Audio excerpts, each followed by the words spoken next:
Subscribe कीजिए हमारे YouTube channel को और बेल आइकन को प्रेस कीजिए ताकि हमारी वीडियो का लिंक सबसे पहले आप तक पहुंच सके और ज्योतिष संबंधी सभी जानकारियां आपको मिलती रहे।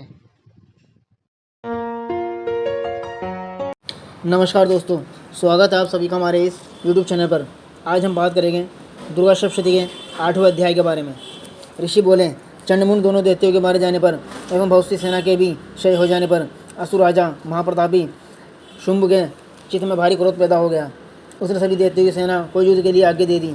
उसने कहा, आज्ञा 86 उदययुद्ध सेनापति अपनी सारी सेना को लेकर चलें।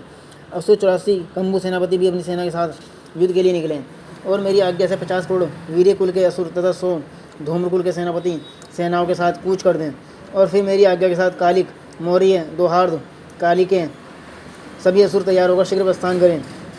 भयंकर शासन करने वाले असुरराज शंभु ने इस प्रकार आज्ञा देकर स्वयं भी बहुत सी सेनाओं के साथ प्रस्थान कर दिया। जब चंडिका ने देखा अब इस ओर भयानक सेना लेकर निशंभु आ रहा है, तब उन्होंने अपने धनुष की टंकार करके पृथ्वी आकाश के मध्य भाग को गुंजा दिया। है राजन, उस समय सिंह ने भारी गर्जना की। फिर अंबिका जी ने घंटा बजाकर उस गर्जना को और भी बढ़ा दिया। उस शब्द को सुनकर देखती है सेनाओं ने आकर चारों ओर से देवी, सिंह और काली को क्रोध से घेर लिया। इस अवसर के मध्य में है राजन, दैत्यों के नाश के लिए तथा देवताओं की वृद्धि के लिए अत्यंत बल एवं पराक्रम से संपन्न होकर ब्रह्मा, विष्णु, शिव, कार्तिक, स्वामी इंद्र आदि देवी की शक्तियाँ उन्हीं के शरीर से निकलकर उन्हीं रूप से चंडिका के पास आ गई। जिस देवता का जो रूप जैसे मूषक तथा वाहन है, उन्हीं वस्तु से संपन्न होकर वह देवता शक्ति वही रूप धारण कर दैत्यों के साथ युद्ध करने आ गई।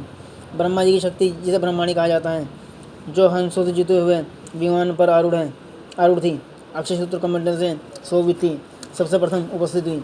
महेश्वर की शक्ति वृषभ पर विराजमान, सुंदर त्रिशूल धारण किए हुए, महासर्पों के कंकण धारण किए, मस्तक पर चंद्ररेखा सुशोभित थी, वह मातेश्वरी शक्ति आ गई।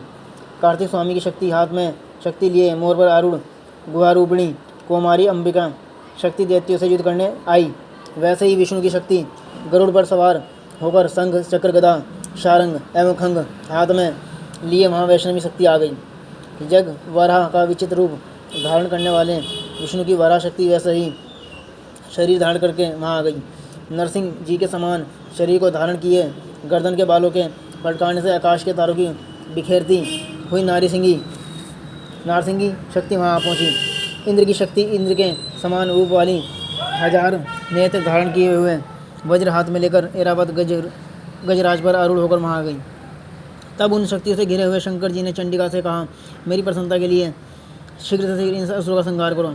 तब देवी के शरीर से उत्पन्न भयानक सैकड़ों गीदड़ों की भांति हूँ करती हुई बड़ी चंडिका शक्ति प्रकट हो गई।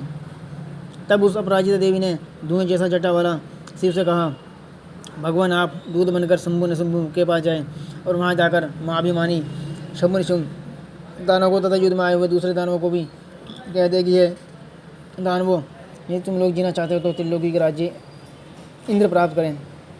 सभी देवता यज्ञ भाग पाए और तुम लोग पाताल में चले जाओ। यदि तुम्हें कुछ बल का अभिमान हो तो कुछ युद्ध की अभिलाषा हो तो आ जाए, ताकि तुम्हारे मांस से मेरी गीदड़ियाँ तृप्त हो जाए। इस दूत रूप में स्वयं शिव को ही देवी जी ने नियुक्त किया। वे शिव शक्ति संसार में शिवदूती इस नाम से विख्यात हुई। जब शिव द्वारा कथित देवी के वचन उन महासुरों ने सुने, तब बड़े क्रोध में आ गई और जहाँ कात्यायनी देवी स्थित थी उस ओर बढ़ने लगे। वहाँ कुपित होकर उन देवशत्रुओं ने बाण शक्ति रिष्टि से आयुध से देवी पर सबसे पहले वर्षा प्रारंभ कर दिया। तब टंकार करके धनुष द्वारा पहने बाण छोड़कर देवी जी की ओर खेल में उन्हें फेंके गए बाण, शूल, शक्ति, परशु आदि शस्त्रों को काट डाला। फिर काली भी उनके सामने होकर शत्रु को शूल के प्रहारों से चीरती फाड़ती, खटवांग से कुचलती, मारती, भीषण करने लगी। इस तरह ब्रह्मांडी शक्ति भी जिस ओर दौड़ती उसी ओर अपने कमंडल का जल छिड़क देती, जिससे शत्रु का पराक्रम एवं तेज नष्ट होता जा रहा था। महाशौरी शक्ति ने त्रिशूल द्वारा, वैष्णवी शक्ति ने चक्र द्वारा और कौमारी शक्ति ने शक्ति द्वारा उन दैत्यों को शव करना आरंभ कर दिया। इंद्रिय शक्ति के वज्र गिराने से सैकड़ों दैत्य दानव विदीर्ण होकर रुधिर के पतलाने बहाते हुए पृथ्वी पर गिरने लगे। वराही शक्ति ने तो कुछ एक को तुंड प्रहार से मार गिराया। कितने दैत्यों की छाती अपनी दाढ़ों के अग्रभाग से चीर डाली। वराह मूर्ति ने चक्र द्वारा बहुत से दैत्य चीर फाड़ डाले। कितने महादैत्यों को नारसिंह की शक्ति अपने नाखूनों से विदर्ण करके खाने लगी। कितने दैत्य शिव दूती के कठोर अट्टहास से प्रभावित होकर पृथ्वी पर गिरते गए, फिर वह खाती गई। इस प्रकार अत्यंत कुपित होकर अनेक उपायों द्वारा बड़े बड़े दैत्यों को मारते हुए मातृगण को देखकर देवशत्रुओं के सैनिक भागने लग गए। उन दैत्यों को मातृगण से पीड़ित होकर भागते हुए देखकर क्रुद्ध महासुर रक्तबीज युद्ध करने के लिए आ गए। रक्तबीज के वर्जमय शरीर से एक भी रुधिर बिंदु जब पृथ्वी पर गिरती, तब उसकी ओर समान बलवान दूसरा असुर पैदा हो जाता। उस महासुर ने आकर इंद्र शक्ति के साथ युद्ध किया। तब इंद्र शक्ति ने अपने वज्र के द्वारा रक्तबीज की ताड़ना की। वज्र के लगते ही उसके शरीर से बहुत से योद्धा पैदा हो गए, जिसका रूप पराक्रम रक्तबीज के समान था। जितनी भी रक्ति बूंद शरीर से गिरती थी, उतने ही उसके सदृश बलवीर पराक्रमी पुरुष उत्पन्न हो गए। वे रक्त से उत्पन्न हुए पुरुष भी अत्यंत भयानक अस्त्र से सुसज्जित होकर मातृगणों के साथ लड़ने लगे। फिर इंद्री ने वज्र से उसका सिर शत विशत कर दिया।